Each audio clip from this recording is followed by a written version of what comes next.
Okay, so first things first in chapter 11 is we're going to finish up the citrate cycle. So first thing is that we're talking about anaplerotic reactions. So anaplerotic reactions replenish the intermediates that have basically been shunted out to other metabolic pathways. So some of those intermediates are citrate, alpha-ketoglutarate, succinyl-CoA, malate, and oxaloacetate. So citrate is actually going to move from the mitochondria to the cytosol when the citrate is feedback inhibited by ATP and NADH. So once this happens, citrate mitochondria to the cytosol, it's actually going to be cleaved by citrate lyase, and it's going to release acetyl-CoA and oxaloacetate. And then acetyl-CoA is going to be used in the cytosol for fatty acid synthesis, as well as cholesterol. So oxaloacetate can be converted to malate, which will go back into the mitochondria, and it's going to then complete the acetyl-CoA circuit. So you can see right here, you've got citrate, mitochondria, cytosol, cleaved by citrate lyase, acetyl-CoA, and oxaloacetate. That acetyl-CoA, cytosol, fatty acid, and cholesterol synthesis, and then oxaloacetate can be converted to malate, which can go back into the cytosol or go back into the mitochondria. So we're going to talk about what the difference is between when it goes into the mitochondria and when it goes into the cytosol. So oxaloacetate obviously can go back to the mitochondria to complete this circuit, but it also can serve as a substrate for enzyme phosphoenol pyruvate carboxykinase, which actually generates phosphoenol pyruvate for glucogenesis. And then also malate can be redirected to the citrate cycle when demand arises in liver cells for glucose synthesis through the gluconeogenic pathway. And it can also be exported to the cytosol for oxaloacetate synthesis. So that is what it's doing in the mitochondria or cytosol, or in the gluconeogenic pathway. So the citrate cycle also is going to be really important for heme synthesis. And there's a little like red blood cells going on. Kind of a fun fact, but cool and interesting. So now we're going to talk about pyruvate decarboxylase versus pyruvate carboxylase. So pyruvate decarboxylase balances the input of oxaloacetate with that of acetyl-CoA in the citrate cycle, and it provides a way to convert pyruvate into oxaloacetate using an ATP-dependent carboxylation reaction. Pyruvate carboxylase, on the other hand, has two active sites. One of those active sites is going to be to carboxylate coenzyme biotin in an ATP-dependent reaction forming carboxybiotin. And then there's another active site, and that active site is going to be for carboxylate pyruvate to form oxaloacetate.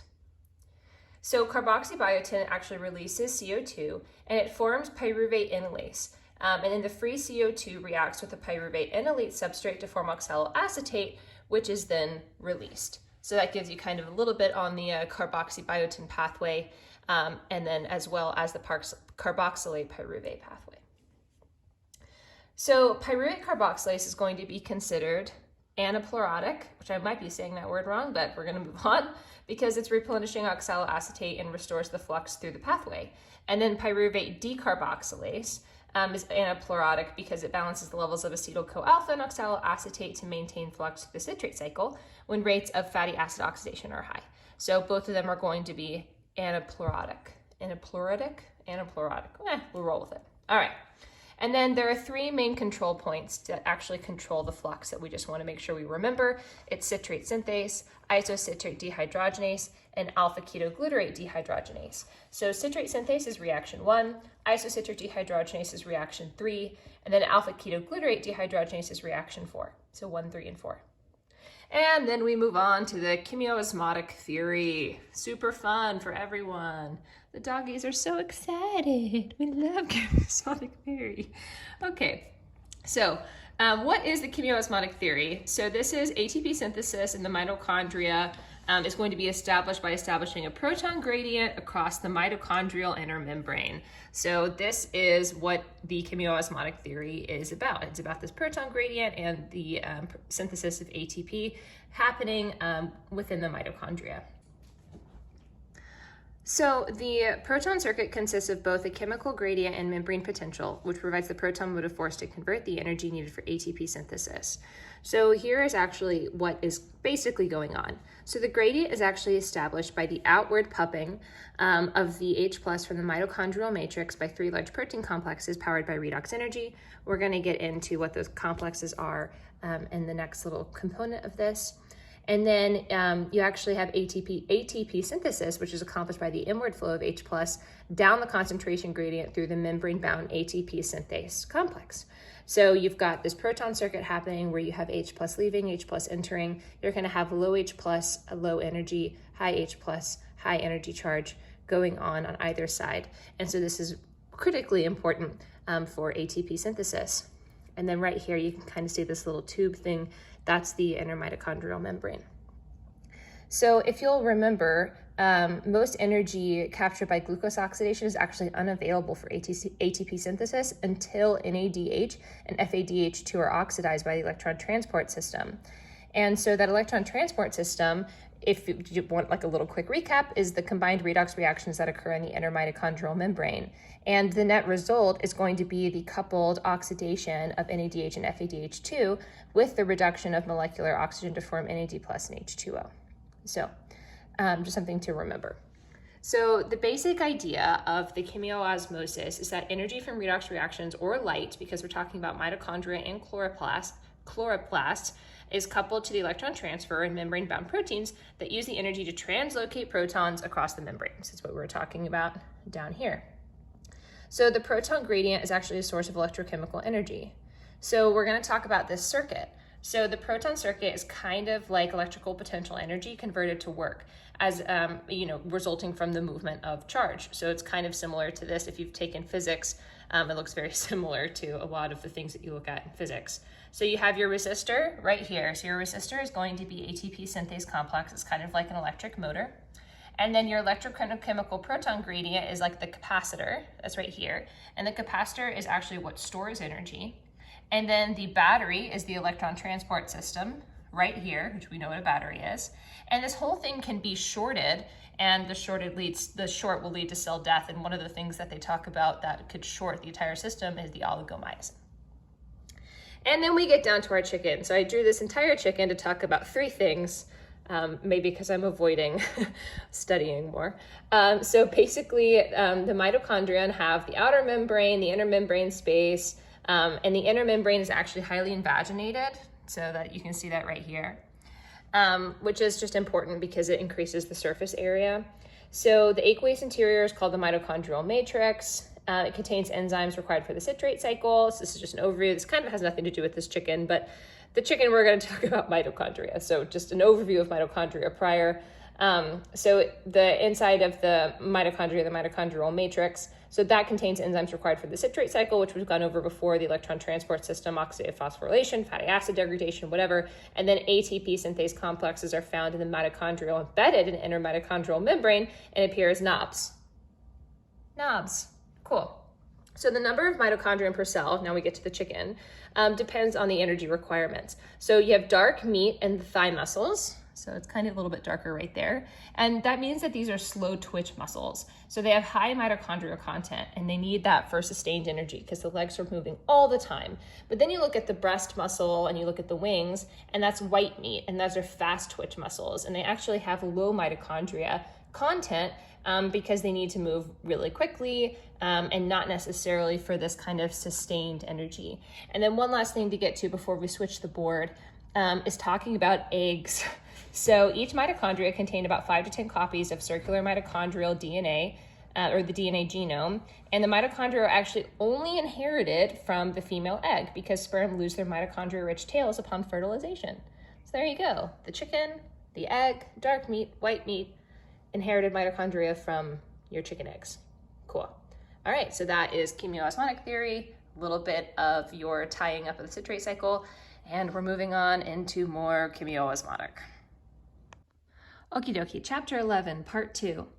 So you've got 5 protein complexes contained within the inner mitochondrial membrane that would be required for oxidative phosphorylation. You can see them there, 1, 2, 3, 4, and then ATP synthase. You also have NADH, coenzyme Q, succinate, cytochrome C, and O2 is kind of the way that we talk about them, because 4 of these contain the separate protein components of the electron transport system, which is why we have the 4 different complexes. And then you also have ATP synthase. So you'll see NADH, succinate, coenzyme Q, cytochrome C, and the eventual reduction of oxygen to form water. So what is actually going on? So you have NADH and FADH2 that are feeding the electron transport chain from the citrate cycle and fatty acid oxidation. So you can see that happening here. So you have NADH and FADH2. We remember when we talked about those in the electron transport system. So electrons are donated by NADH and FADH2 to complexes 1 and 2, and they eventually reduce oxygen to form water, just like we talked about. There are actually then 2 mobile electron carriers, which are coenzyme Q and cytochrome C, and those end with ATP and ADP translocase exchanging ATP for ADP, which is obviously essential in maintaining flux through oxidative phosphorylation pathway. So here you have NADH and FADH2 and then some electron carriers, and that's how you can kind of break up the 4 different complexes. So some of the questions that he wants you to know is, what does oxidative phosphorylation accomplish? It generates ATP. What's the overall net reaction? You can see it right there. What are the key enzymes? Well, there are 5 complexes. You have 1 through 4, which we already talked about, and then you have ATP synthase. And then it kind of wants you to know, what are some everyday examples? So their best example of this is hydrogen cyanide. So hydrogen cyanide is obviously lethal. You can tell by how bubbling and green and the skull and crossbones on it. So it's actually produced when sodium cyanide crystals are dropped in sulfuric acid, and the cyanide binds the heme group of cytochrome A3 of complex 6 and blocks the electron transport system and prevents production of oxygen to forming water, and then it actually blocks the electron transport system, and it leads to a pretty quick death because you're not making ATP. Things are bad. So the mitochondrial electron transport system, so it involves these protein complexes associated with the inner membrane of the mitochondria and chloroplast. So we're going to talk about kind of what is actually happening. Hello, Doc. Go ahead, move away. Okay, I know. Say hello. Okay. Anyway, so we're going to talk about a little bit about what's going on with 1, 2, 3, 4, and ATP synthase, but we're actually going to get into more in the next board. So we're just going to kind of do an overview. So you have the oxidation of NADH by mitochondrial electron transport system, which takes place on the matrix side of the inner mitochondrial membrane. It begins with complex 1 right there, oxidation of NADH. You're going to have the donation of 3 electrons from NADH, which is going to initiate a series of redox reactions, which is why you culminate with the reduction of oxygen to produce water. Then you're going to have pairs of electrons that are able to enter the electron transport chain that can also come from FADH2. So that's obviously coming from complex 2, but complex 2 does not actually translocate any hydrogens. We're going to talk about that in a second as well. So then just remember that the electron flux can only continue if each of the electron carriers is able to be reoxidized to give up its electrons for the next carrier in the chain, which is why it's an electron transport system. And the electron transport system and ATP synthesis through ATP synthase complex couples the processes. And obviously, if you inhibit it, like you would in hydrogen cyanide, you're going to die, which is not great. And then we're just going to talk about a way to kind of remember the overview of this. So the way that I'm remembering it is Nate's formidable snake felt ugly for its cracked tooth. So you have your 4 different complexes that you want to remember a little bit about what's happening within them in terms of where your hydrogens are moving. So first you have NATES, your NADH ubiquinone oxidoreductase, and that's going to be NADH, and you're going to have formidable, so that's 4 hydrogens being translocated. Then you have succinate dehydrogenase, that's SNAKE, and then FELT, which is FADH, because you're looking at the FADH2 to FAD electron carrier. And then you're going to talk about your ubiquinone cytochrome C oxidoreductase, which is going to translocate 4 hydrogens. So FELT ugly 4, and then ITS, which doesn't stand for anything, cracked tooth. So that's cytochrome C oxidase, and then tooth is 2 hydrogens. And then we're going to go into where the electrons are moving here in just one moment when we move boards. Okay, chapter 11, part 3. We're going to go into some of the stuff that's actually moving around within our 4 main complexes, and then a little bit into some math, and that's pretty much it for chapter 11. So how is energy actually released when we talk about translocation of protons into the intermembrane space? We talk about all of these hydrogens, these 4 hydrogens moving from complex 1, 4 from moving from 3, and then 2 moving from 4. So they're actually moved through the redox loop mechanism, which you can see right here. It's the Q cycle, which causes conformational change that results in a change in the pKa. So the separation of hydrogen and electrons occurs on opposite sides of the membrane, and then the Q cycle uses the mechanism to translocate protons across the membrane. And then the redox-driven proton pump depends on the conformational change of the protein complex, and then as protons move across the membrane as a result of that conformational change, the pKa value, like I said, is altered, and then the values of the amino acid functional groups located on the inner and outer faces of the membrane are changed. That pKa actual number is changed. Honestly though, we don't 100% know. We just assume that there's something to do with the redox loop and a proton pump, and we know that those are included. It could be both, it could be one or the other. But yeah, so redox driven proton pump, and then the proton pump changes pKa values of the amino acid functional groups. So there are 4 functional components of the electron transport system that we've kind of drilled to death. So 1, 2, 3, and 4, which traverse the inner mitochondrial membrane and translocate protons across it.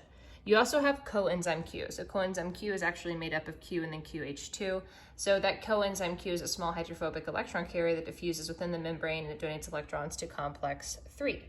So 3 membrane-associated FAD-containing enzymes going on in complex 2 are going to be cygnate dehydrogenase, ATFQ oxidoreductase, glycerol 3-phosphate dehydrogenase, and all of these pick up electrons from linked metabolic pathways and donate them to coenzyme Q as well. The difference is that if you are using your complex 1, you're going to have the translocation of 4 hydrogens. In complex 2, you don't have a translocation of 4 hydrogens, which leads us to, there's typically 10 hydrogens translocated if you're using complex 1, but there is only going to be 6 if you're using complex 2, because complex 2 does not actually translocate any of the protons. Then you also have cytochrome C. So cytochrome C is a small protein that's associated with the cytosolic side of the inner mitochondrial membrane, and it carries 1 electron at a time from complex 3 to complex 4.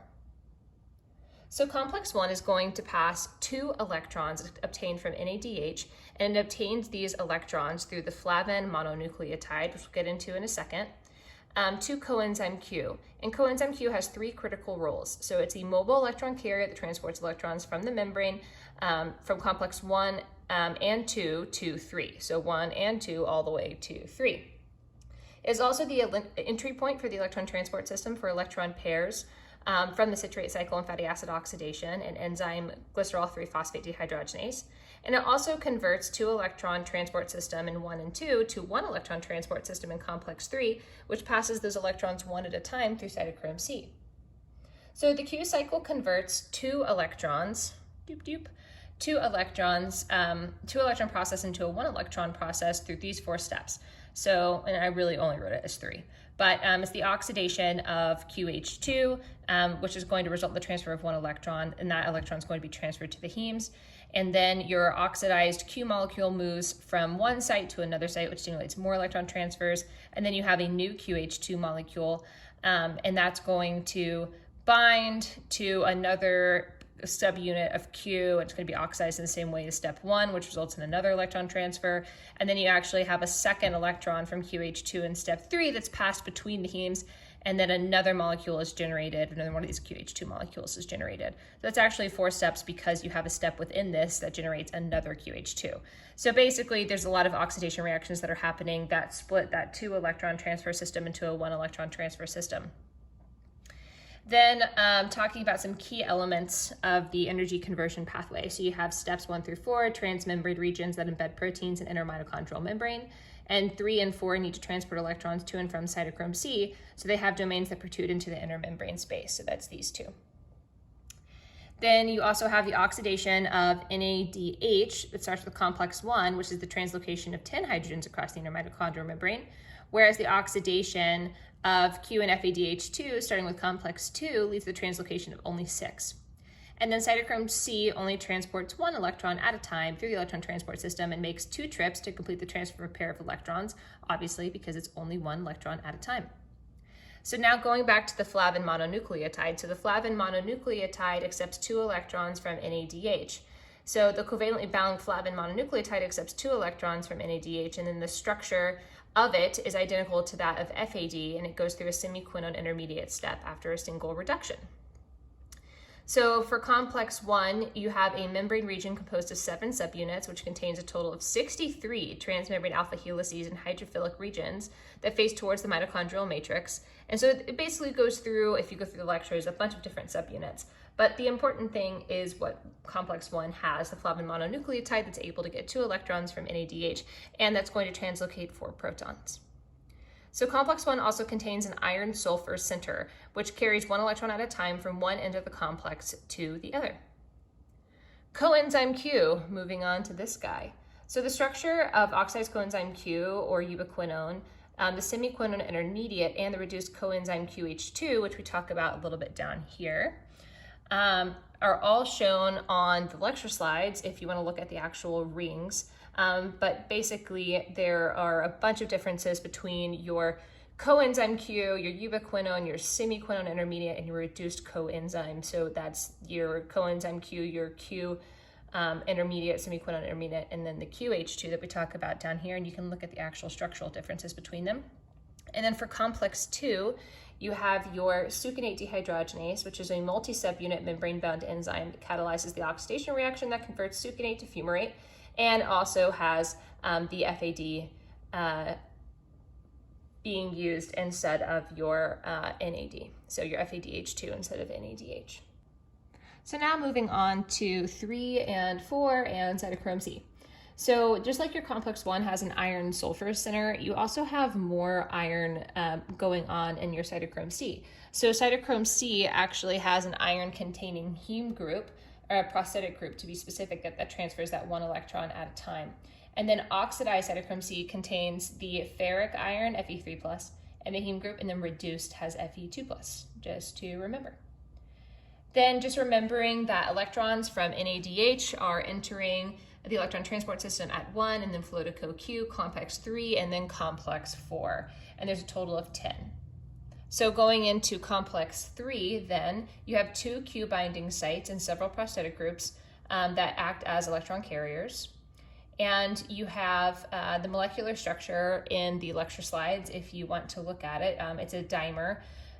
The iron S center and the central heme are located in the region of the protein complex that's accessible to the cytochrome C carrier protein, which is basically just to say that it has those little groups that pop out like knobs, like little nodules, so that it can interact with cytochrome C, which is going to transfer that 1 electron at a time between 3 and 4. There are actually more about the Q cycle and the 4 steps of the Q cycle. I feel like it's good to think about it more and just like the simplicity, and just to run over it one more time. The Q cycle, it's both a mobile electron carrier and transformer that converts the 2 electrons into a transport system into a 1 electron transport system. It requires 2 QH2 molecules, which it kind of talks about here. You have QH2 here, QH2 here. And they're going to get oxidized by the complex 3, with one of the QH2 molecules reformed by the reduction to give a net oxidation of another QH2. So that's the kind of that step 4, where you have step 3 become step 3 and 4, because this QH2 becomes another QH2. So it goes through the same oxidation reaction in step 1, but results in another QH2. So this is the transformation step. So we'll just write that right here.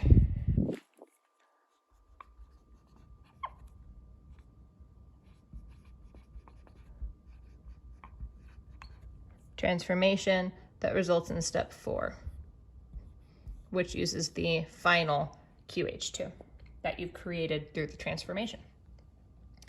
So the Q cycle oxidizes 2 QH2 molecules happening here in step 1 and 3. It translocates 4 protons to the intermembrane space, which is why we have 4 protons moving away in your third complex. And then they transport 2 electrons to complex 4, but they do that 1 at a time. So the best way to see how the Q cycle accomplishes this is really to look at the formula of it, which are all in the lecture slides, and can be kind of important. But again, I think thinking things through just step by step sometimes can be a little bit simpler to me. So then for complex 4, your cytochrome C oxidase. So a total of 4 hydrogens are involved in the complex 4 reactions, in which 2 are translocated. So you have 4 entering and you have 2 translocated into the intermembrane space. So the mitochondrial complex 4, it's a homodimer, it has copper centers. So we remember that we've got iron here, and now we've got copper. So much metal, it's so great. And so that's kind of an important component just to remember if you're asked to define the difference between what's going on in 4 versus 3 versus 1. You have different types of iron-containing groups, and then you have a copper group. And then finally, some math, which we love. So the energy requirement to transfer 1 hydrogen across the mitochondrial membrane at 37 degrees Celsius. So that particular math equation you can see in the lecture slides. You're going to be using these 2 equations to kind of go through the ways that you can see the differences in energy requirements. So for just 2 things to remember without actually going through the math is that your ZF delta V, so that's going to be larger in your mitochondrial than your chloroplast mathematical function, which just means it has a larger impact versus your delta pH, which actually has a larger impact in your chloroplast math than in your mitochondrial math. Just something to think about. And then definitely go back through the basics of the chemiosmotic theory and the math that he rolls through for the delta G and the delta G naught prime, which are all in the lecture slides. The last mathematical component is just going to be your delta G naught prime equation. And this equation, again, we've seen all of these before for the most part, with the exception of this delta pH equation, but for the most part, we've seen them all. The math gets gone through pretty thoroughly in the lectures, so I'm not going to go over it again, but something to think about. Hopefully there's no math on the test. We'll see. All right, that's it for chapter 11.